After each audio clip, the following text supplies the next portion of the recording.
Welcome to Audible Insights, brought to you by the Insights Association and hosted by David Paul, founder of Dialsmith and Lillian Labs.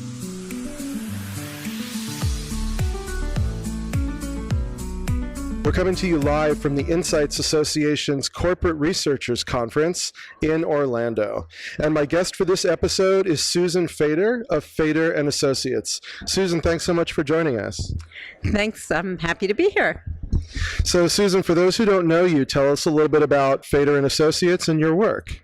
Okay, so basically what I do is I help companies reframe opportunities, business opportunities. And one of the tools I use is qualitative research.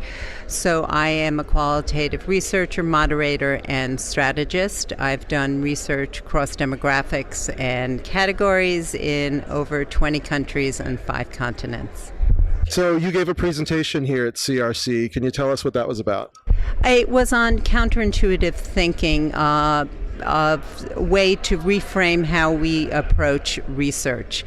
A lot of the emphasis right now is on technological innovation, which is very, very important and something that we do need to integrate. But a lot of times we're just migrating methodologies that have existed completely onto a technological platform.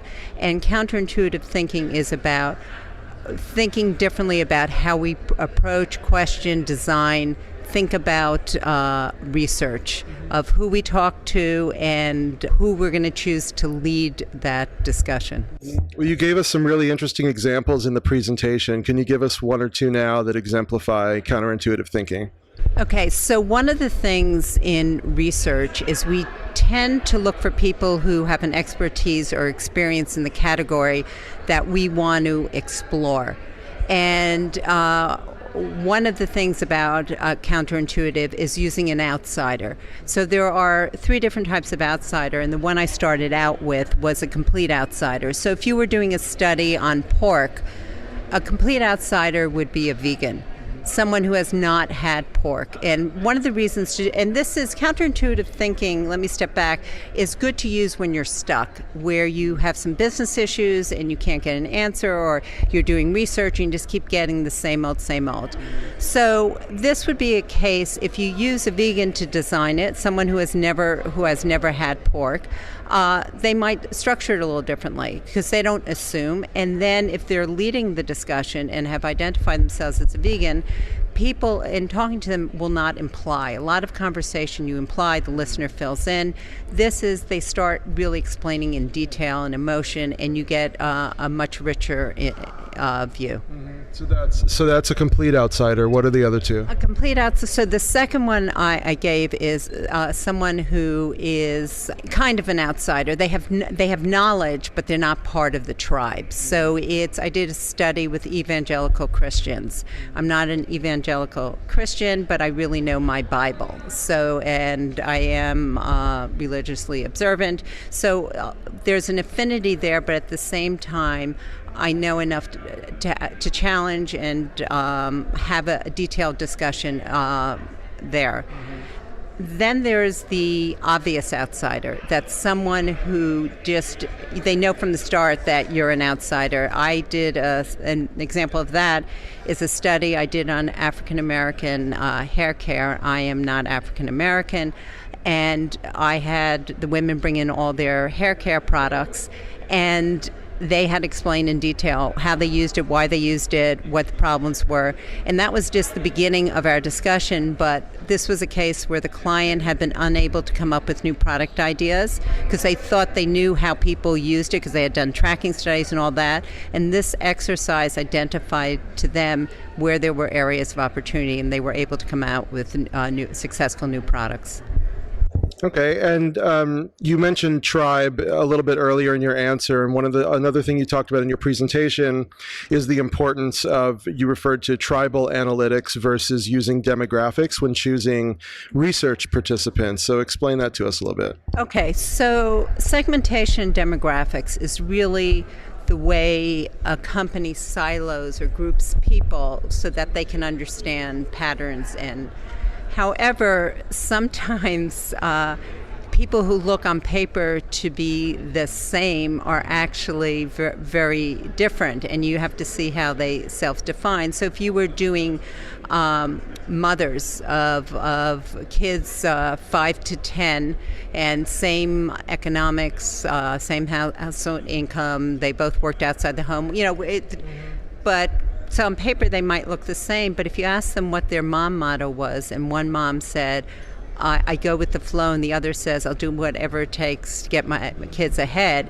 Those are they see life totally different. They're making decisions totally different, and that's an example of how tribal analytics and self-defining.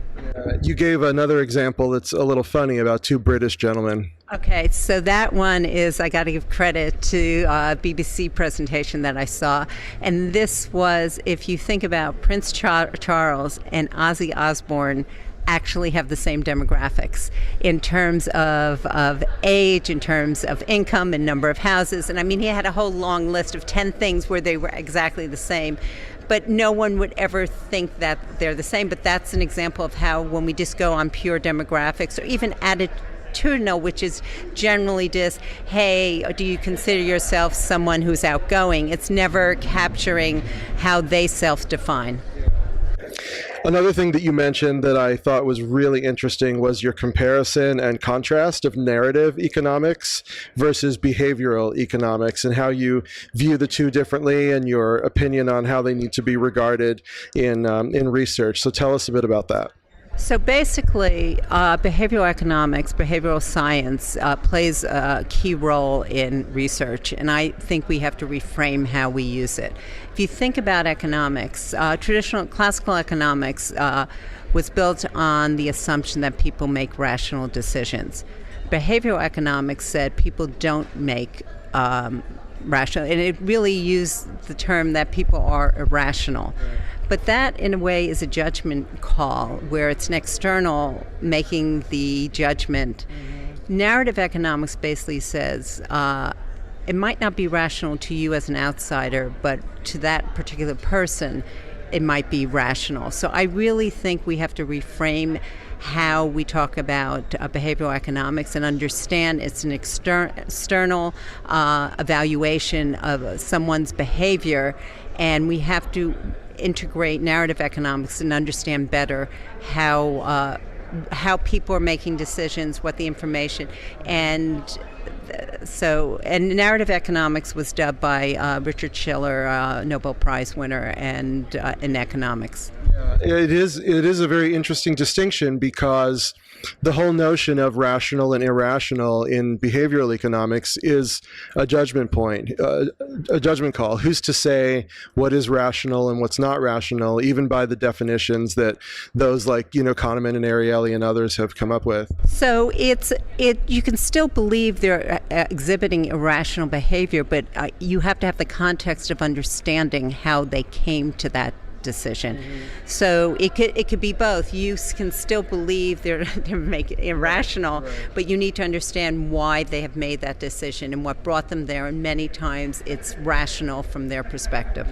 Before we wrap up, on the greater topic of counterintuitive thinking, what kinds of tips, tricks, advice would you like to leave people with for them to try to deploy in the next study that they're designing to take advantage of some of these principles? Okay, so counterintuitive thinking is not for every study you do. I'm not saying integrate into everything you do. What I'm saying is, when you feel like you're stuck, or that you have a big challenge ahead of you and you need to just think differently, that's when you should start integrating counterintuitive. And again, maybe use the outsider approach to who designs, who leads the discussion. Integrate more of tribal analytics into who you're talking to. And I did talk about in terms of all the different profiles of people you might want to talk to, and I gave the example of Tiffany engagement rings, that maybe you talk to people who broke an engagement. You're going to have a very different discussion about the purchasing of engagement rings from people who freshly broke an engagement than people who are looking forward to getting married. Yeah. That's an excellent point. Well, Susan, thanks so much for sharing this with us. I feel like we have a lot more to talk about, and we should probably sit down and do a much longer episode. I think people will get a lot of benefit out of that. But I really enjoyed your talk and appreciate you sharing these insights with everyone. So thanks for joining us. Thanks so much. Thanks so much for listening. You can find all our episodes by searching Audible Insights on iTunes, Stitcher, or Google Play, and by visiting insightsassociation.org/audible. Thanks again, and we'll catch you next time.